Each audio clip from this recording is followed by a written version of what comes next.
Olá! Em novembro, temos uma data muito importante quando pensamos na história do Brasil. O Dia da Consciência Negra, em 20 de novembro.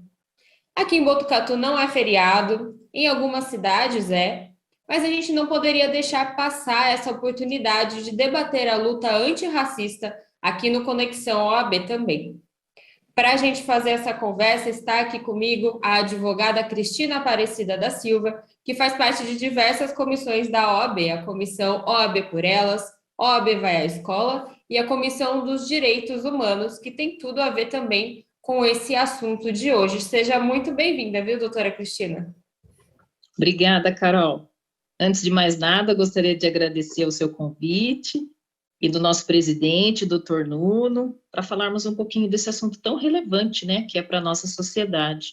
E pedir licença para tratar do assunto com muito respeito, com muita humildade, para nós refletirmos e conversarmos sobre esse tema. Isso aí. E como sempre, né, esse é um programa que debate também as questões de legislação, questões jurídicas, mas nunca deixa de fazer um contexto e de começar do começo mesmo os nossos assuntos. E eu queria começar conversando com você justamente isso, porque muitas pessoas que ou não são negras ou não se consideram racistas acham que esse debate que a gente está fazendo hoje não é muito para elas, não tem nada a ver com elas. Mas se a gente tira desse âmbito pessoal e amplia a visão, independente de haver atitudes racistas ou não, a gente tem que lembrar que a gente está vivendo numa estrutura, em uma sociedade racista. É o conceito do racismo estrutural, e aí eu gostaria, se você pudesse explicar para a gente o que é isso, esse racismo estrutural, que muita gente tem até um pouco de medo. É uma boa, excelente pergunta, Carol. Vamos primeiro, antes de mais nada, de falar do racismo propriamente dito estrutural, vamos tentar colocar um conceito sobre esse tema. Vamos falar um pouquinho sobre o preconceito racial. O que significa preconceito racial? Se a gente for parar para analisar a terminologia, preconceito. Então, significa que quando a gente tem um preconceito, quer dizer que a gente tem um conceito já constituído em nossa mente, e a partir desse conceito contextualizado, você imagina algumas ideias. E é isso que acontece normalmente no preconceito racial. No preconceito, normalmente, a gente tem uma ideia pré-concebida no racial, que diz respeito a quê? Que uma espécie de raça, que é a raça branca, genericamente retratando, ela é superior a outras raças. Quando, na verdade, é um baita de um equívoco, porque só existe a raça humana, não existe raça branca, vermelha, cor-de-rosa, de cor que seja, é apenas a raça humana, e que, de certa forma, eles subentendem, né, preconcebida esse conceito que fica contextualizado dessa forma. E aí, entendendo o que é preconceito racial, a palavra do preconceito, a gente consegue entender o que é racismo. É essa ideologia que eu falei, da superioridade branca, que serve como base para algumas práticas discriminatórias, que são responsáveis ao longo do tempo, que são as desigualdades dos brancos em todos os campos da vida, que acabam ocasionando esses estigmas que eles acabam incorporando no dia a dia. E aí seria interessante, né, para a gente entender que um racismo estrutural, ele não é de hoje, né, é ao longo de anos, de séculos, que vai estruturando a nossa sociedade e traz reflexos nos nossos dias. Então, você poderia dar exemplos até para diferenciar de atitudes racistas pontuais, isso é uma atitude racista, de situações que refletem, às vezes até de maneira indireta, que a gente vive realmente numa sociedade racista, então refletem esse racismo estrutural. Certo. O racismo estrutural, então, seria o preconceito racial, mais a discriminação. Aí geraria esse conceito do privilégio. Aí, fomentando essa exemplificação que você solicitou, apesar de não ter o reconhecimento, né, do racismo como um problema estrutural, né, que fala no Brasil, presente no nosso dia, mas existe nas constituições, sim, nas nossas instituições do dia a dia, deixando de adotar alguns procedimentos, porque o que a gente consegue observar? A pele chega antes da apresentação. o tom de pele. Então, muitas vezes, a forma como a pessoa chega é o tratamento dela, normalmente. E o exemplo típico que eu vou te dar é na área da saúde. Se nós formos através de uma recepcionista, de uma equipe, né, de recepção médica, eles não vão perguntar como que você está, eles vão olhar para a tua cara, vão perguntar para o teu rosto e vão ser diretos. Malemar vão fazer uma saudação. Eu consigo perguntar por experiência, porque isso não passou comigo, mas eu consegui notar isso com as minhas primas, com outras pessoas, com colegas, que em várias situações, quando a gente estamos em conjunto, há um exemplo claro que fica nisso. Se você vai numa instituição, como uma instituição qualquer que você chega de carro, numa faculdade, uma universidade, ou numa universidade. Quando você chega na garagem para estacionar, se você é negro, a pessoa que chega para pegar o carro, ela vai falar assim, cadê o dono do carro? Quem que está deixando, o senhor está deixando alguém aqui? Aí, e é uma reflexão que depois que eu percebi, né, com o meu colega do lado, eu nunca tinha parado para refletir nisso. E ele pegou e comentou comigo, Cristina, isso não acontece comigo uma vez, acontece todos os dias, todas as horas, em todos os momentos, e em qualquer lugar do planeta. Ele falou, posso estar em Nova York, posso estar nos Estados Unidos, posso estar na África, que esse episódio se repete. Então, aí a gente começa a entender que realmente existe um racismo velado e que a sociedade não aceita, embutido, né? Só que nós temos que conversar, nós temos que refletir sobre esse assunto. Sim, e trazendo ainda essa questão do racismo estrutural, né? A gente sempre fala aqui no programa que os avanços na legislação, já que a gente é um programa focado nisso, refletem também as mudanças na sociedade. Então, nesse sentido, você poderia falar um pouquinho das ações e das demandas dos movimentos sociais antirracistas mais recentes?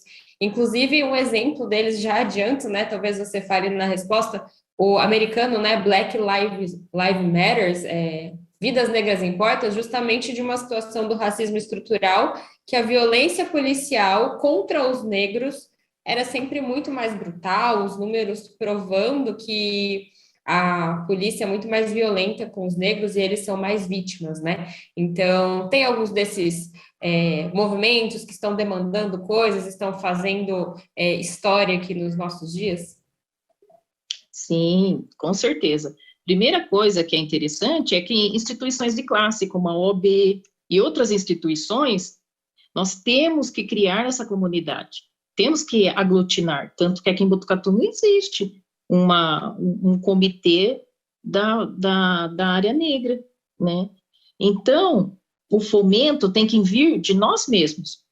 Se nós não demonstrarmos interesse em falar da matéria, discutir sobre ela, dialogarmos sobre ela, e isso eu digo, é nós todos, é branco, amarelo, verde, cor-de-rosa, nós todos temos que debater, não é só propriamente os de cor preta, porque na verdade o movimento fala que eles gostam que fale de preto, né, que eles são pretos.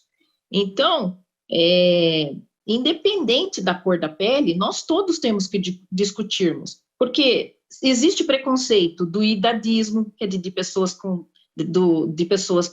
idosas, existe o preconceito de capacitismo, que é o preconceito com pessoas de deficiência física.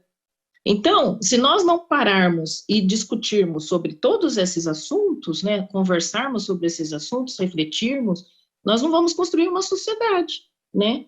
Como você bem colocou, as características, né, desses movimentos, dos black, né, que vidas negras importam, é tudo um levante, né, da classe debatendo com a sociedade, através das passeatas, porque já que não dá para se discutir, porque aonde eles estão? Eles estão na comunidade, eles estão em movimentos dentro da comunidade, então eles têm que sair para a sociedade. Por quê? Porque dentro da universidade eles não estão, dentro da política eles não estão. Dentro dos fóruns, eles não estão. Então, a gente tem que começar a refletir e verificar, se eles não estão dentro da universidade, como que eles vão debater, como nós vamos refletir, como nós vamos dialogar, se eles não têm oportunidade de chegar lá, se eles não estão nos bancos acadêmicos, se eles não têm a estrutura para estudar, né, como deveria ser, né, como nós todos temos essa oportunidade. Sim, e agora que a gente entra realmente na legislação, você até citou, vou até adiantar, né? Porque algumas coisas na lei acabam ajudando, né, nessa lei, nessa luta antirracista, e uma delas que é bastante discutida, uma dessas ações é a lei de cotas. Então, já que você falou, né, dessa dificuldade de acesso às universidades, aos serviços públicos, à política, então, como essa lei de cotas pode atuar ou atua no combate às desigualdades, principalmente da comunidade negra? É muito interessante o sistema de cotas. Esse ano faríamos 10 anos, né, sobre o sistema de cotas. Infelizmente, a política não debateu sobre o assunto. Posteriormente, vai ficar para o ano que vem. Mas é muito bem-vinda essas ações afirmativas do sistema de cotas. Eu acredito que agregou muito, tanto que, se nós formos compararmos as estatísticas, a universidade ficou muito mais com diversidade. A universidade ficou com bastante diversidade, que nós podemos ver nos bancos, né, das cadeiras acadêmicas, começamos a notar, né, que tinha pessoas com deficiência, as pessoas de instituição, né, que também eram beneficiárias, as pessoas que estudavam em escolas públicas, né, que foram todas da mesma instituição. Então, a gente, ao observar o panorâmica educacional, as cotas privilegiou essa oportunidade, né? Às vezes as pessoas condenam, mas eu acho injusto, porque o vestibular é para todos. Mas a gente tem que analisar que não é só uma questão de raciocínio, de estudo, porque as oportunidades são diferentes. A nossa Constituição fala que nós devemos tratar os iguais como iguais, e os desiguais na medida da sua desigualdade. Nós não somos todos iguais, nós não temos todas as oportunidades iguais. É como se nós, só para ilustrar, como se nós estivéssemos vendo um horizonte onde uma pessoa é baixa, outra pessoa é alta e outra pessoa é mediana. Todos têm que conseguir ver o horizonte, todos. Então, nós temos que formar medidas. Então, quem é baixinho, a gente vai ter que colocar um banquinho. Quem é mais altinho, ele pode sentar. E o outro que é mais mediano, ele fica de pé. Mas todos conseguem observar. Então, isso significa que na sociedade, nós todos temos o nosso lugar na sociedade. Ninguém vai roubar o lugar de ninguém. Só que nós temos que, de alguma forma, estimular as políticas públicas, a sociedade, a começar a formar essa categoria. Eu vi um exemplo de uma reportagem um tempo atrás, de um cantor de rap, que ele comentou o seguinte: sabe por que a maioria dos negros não são estimulados ao estudo? Porque o papai e a mamãe deles não foram estimulados ao estudo. E é um orgulho para o pai negro ver a carteira de trabalho do filho. Mas se você mostrar o boletim escolar, para ele não faz diferença. Então, o jovem, ele fica muito mais estimulado, incentivado pelo trabalho, porque é o trabalho que o pai elogia, que o pai estimula, e o estudo não. E que criança que não recebe estímulo que vai continuar almejando objetivos? Quem é estimulada. E se ela não é estimulada na própria casa dela, não é estimulada pelos professores, dificilmente ela vai continuar os estudos. E já que você falou dessa importância, né, da gente debater políticas públicas, cobrar que outros assuntos estão sendo debatidos no âmbito jurídico, né, ou nas votações lá do Congresso, ou realmente legislação, né, que refletem essa luta antirracista. Às vezes, mudanças no sistema penitenciário, ou no acesso à saúde, enfim. O que tem mais de novo aí? Como essas demandas estão se refletindo nas discussões de legislação? Olha, tem algumas coisas interessantes. No quesito de violência obstetra, avançou bastante coisas. Algumas coisinhas em relação, assim, antigamente, a maioria das mulheres negras e pretas, né, elas não recebiam o pré-natal, o pós-natal. Elas só conseguiam fazer esses exames, esse acompanhamento gravitacional, né, da gestante, gestacional, né, ela não conseguia fazer no começo da gravidez. Acabava ocorrendo depois de 6, às vezes até 4 meses, que iniciava-se o pré-natal dela. Então, isso mudou, isso acabou mudando, e tem que ocorrer mais. Tem alguns preconceitos, né, como eu comentei com vocês no começo das perguntas que você me perguntou, Carol, no começo, que a categoria da recepção, a classe do hospitalar, tem que receber treinamento para como falar com essas pessoas, para como conversar. Tem algumas que falam que escutou da recepcionista falando assim, nos diálogos, negra é que nem coelho, ela só dá cria. Comentários assim, né, são pejorativos, ninguém gostaria de ouvir tal comentário, né? E um outro exemplo que eu achei interessante, uma outra reflexão, quando chega alguém novo no trabalho, no qualquer ambiente, se for, vamos supor que na sua classe de jornalismo, aí, chega um colega novo, um repórter novo, você nunca vai anunciar, olha, chegou uma jornalista branca para trabalhar com você. Não, é uma colega nova que chegou. Mas se chega uma jornalista negra, a pessoa fala, olha, vai chegar uma jornalista negra de Campinas. Isso você começa a perceber no exemplo do jogador de futebol. Quando o rapaz foi jogar futebol, que deu repercussão em tudo qualquer lugar internacional aí, o técnico falou assim, olha, o jogador preto, vai você. Daí ele pegou, olhou e falou assim, por que você falou para mim jogador preto? Você não fala para o jogador, meu colega aqui, ô jogador branco. Então, a gente começa a observar e anotar que a nossa contextualização de verbalizar, né, está muito viciada. Você vê que a gente usa expressões como, oh, que nuvem negra, e são expressões boas? Não, quando você fala uma nuvem negra, quer dizer uma coisa ruim que está chegando.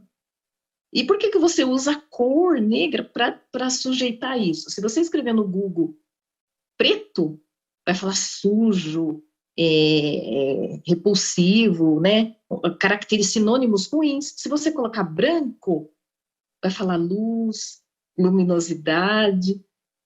Então, se você for para os catálogos médicos, quando eu estudei geografia, quando eu estudei biologia, na área do corpo humano, os catálogos que tem do Atlas humano é cor branca. Não existia catálogo de cor pele negra, não existia. Na minha infância, não existia boneca negra. Existe Barbie negra? Existe Ken negro? Existem histórias de princesa, a Bela, a Branca de Neve. Então, a gente começa, as crianças começam a crescer, a desenvolver, achando, eu não sou digna de respeito, de admiração, porque a pele tá evidente em qualquer área que ela olha, que só existe a pele branca. Então, por isso que as crianças negras nascem com esse estereótipo, né, essas diversidades, né, de comunicação, né?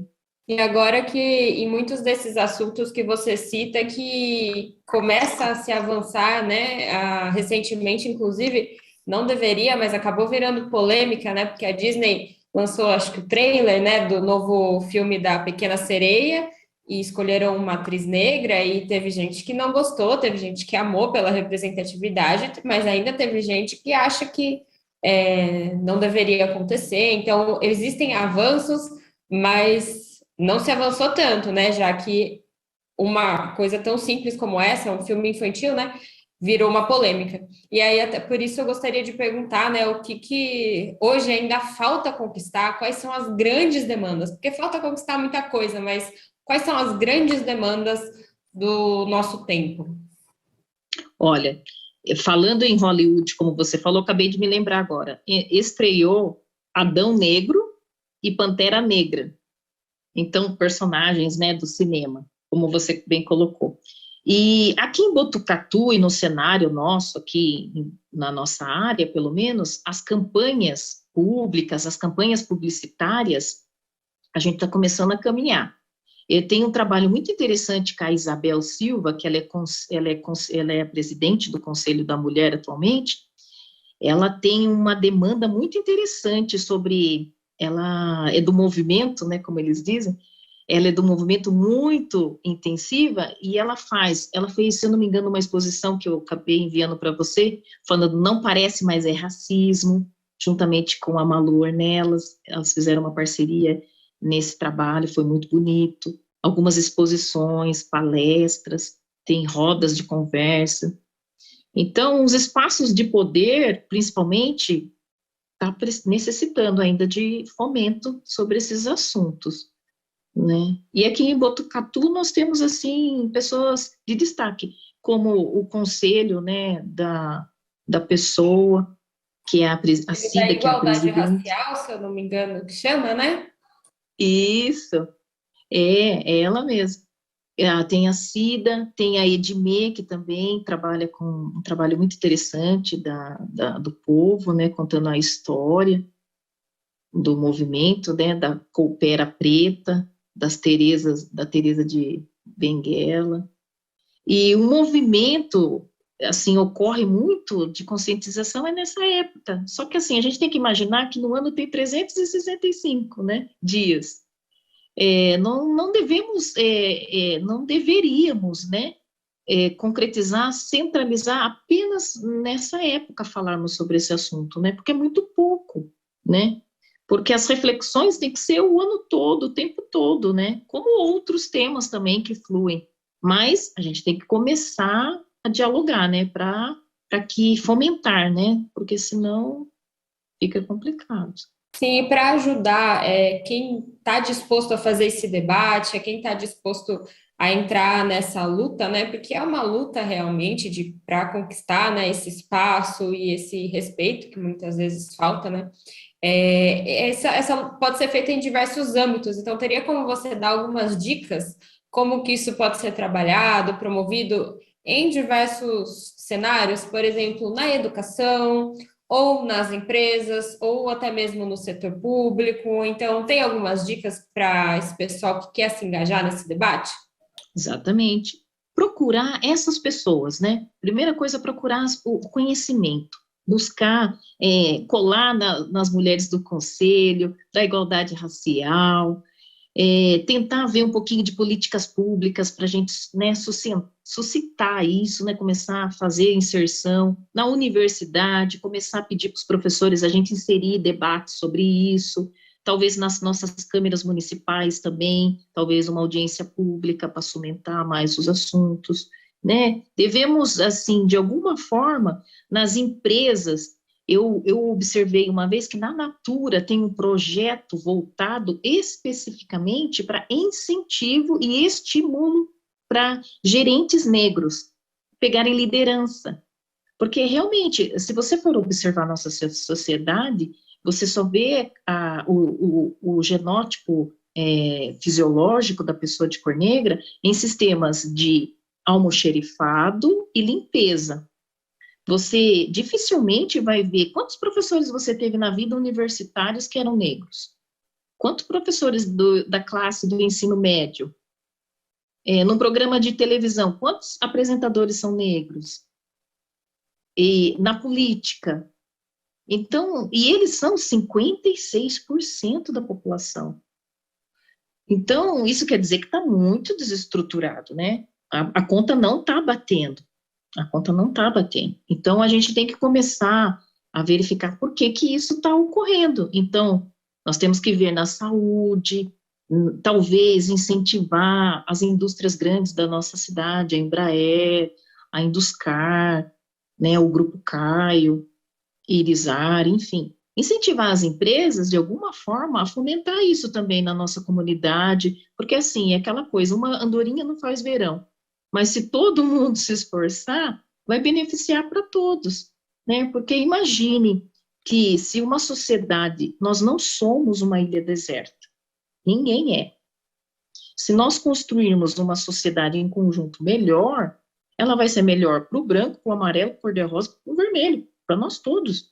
Não vai ser melhor só para uma categoria, só para os brancos ou só para os negros. Vai ser para todos, porque a Constituição é para todos. A Constituição não fala, todos nós somos iguais perante a lei. Todos. Então, o objetivo do Estado é estimularmos políticas públicas para que nós todos sejamos beneficiados, e não só um branco, amarelo ou cor-de-rosa, né? A gente está quase chegando no final da nossa conversa, mas eu não poderia deixar bem clara essa informação, que eu gostaria que você falasse até um pouco mais antes da gente terminar, que o racismo é crime, né? Então, o racismo é crime. O que acontece me fala um pouco sobre essa lei, as consequências, como, inclusive, proceder se você é vítima de uma situação de racismo, ou se você presencia uma situação. Então, para deixar bem claro aqui na nossa conversa que racismo é crime e a lei está aí para combatê-lo. É crime, sim. Temos na nossa legislação, no Código Penal, o crime de injúria racial, que a conduta lá diz injuriar, xingar, ofender por meio de palavras ou gestos. A consequência é uma reclusão de 1 ano a 3 anos e multa. E o artigo está previsto no artigo 140, parágrafo 3º do Código Penal. A lei também tem uma lei específica, a Lei 7.716 de 89, no seu primeiro artigo, ela diz assim, ó, são punidos na forma desta lei os crimes resultantes de discriminação ou preconceito de raça, cor, etnia, religião ou procedência nacional. E o interessante é que esses crimes, eles não é imprescritível, ele não tem prescrição, então, ou seja, são imprescritíveis e inafiançáveis, ou seja, também não se paga com fiança, são crimes que as consequências, segundo o nosso STJ, o STF, é um tipo imprescritível e inafiançável, são crimes sérios, né? E aí, se você for vítima de um crime de racismo ou de injúria racial, você deve procurar a polícia, fazer um BO, como é que funciona? Exatamente. Normalmente, o ideal é você acompanhado com um advogado, você vai assessorado com um advogado.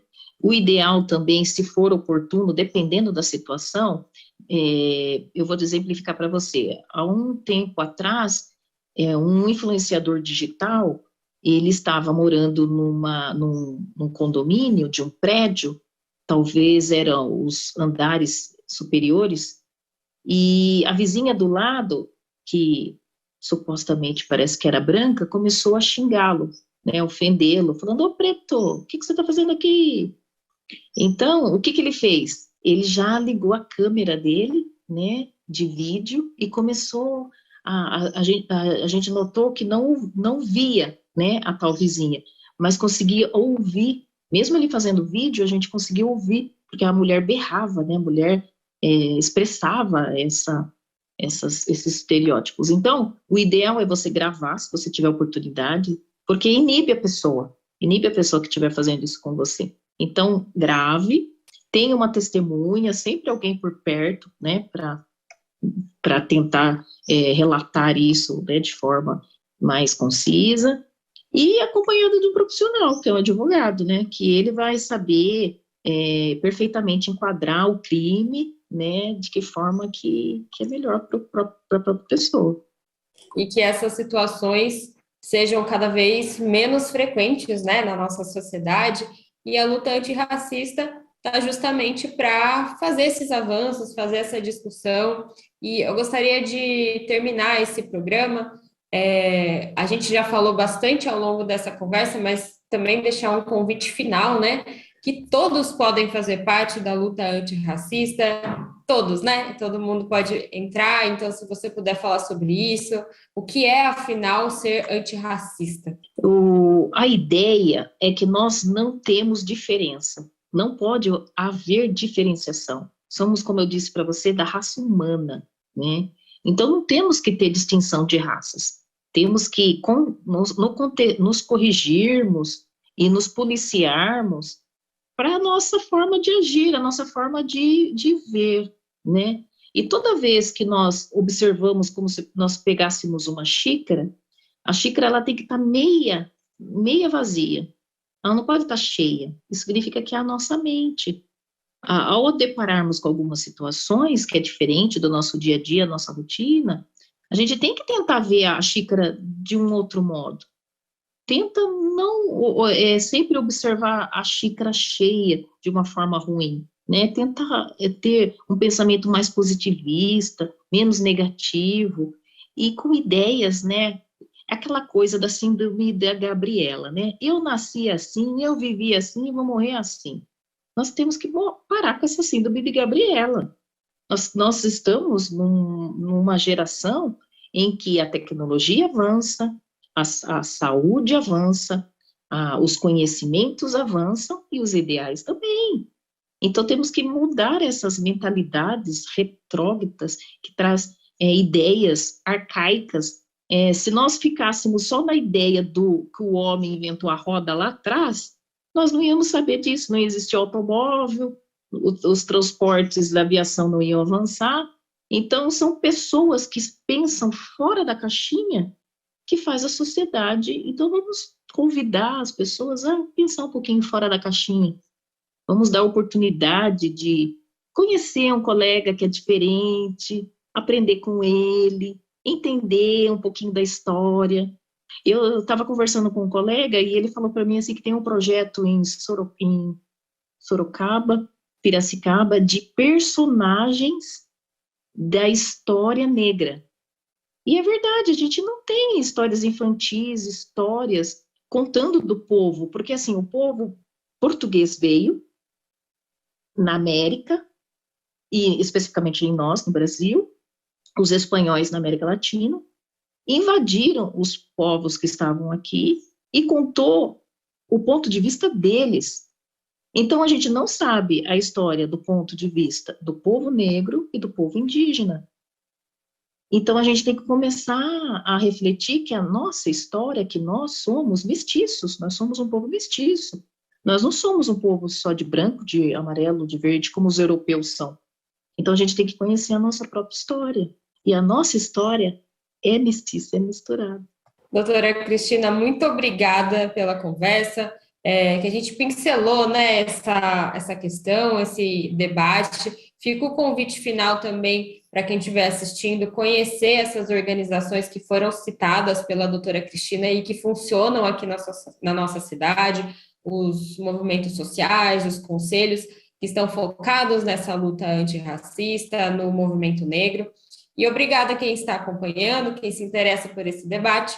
Esse foi o Conexão OAB, falando da luta antirracista. A gente se vê na próxima oportunidade, na TV Câmara, Botucatu ou no YouTube, se é assim que você está nos assistindo. Até a próxima!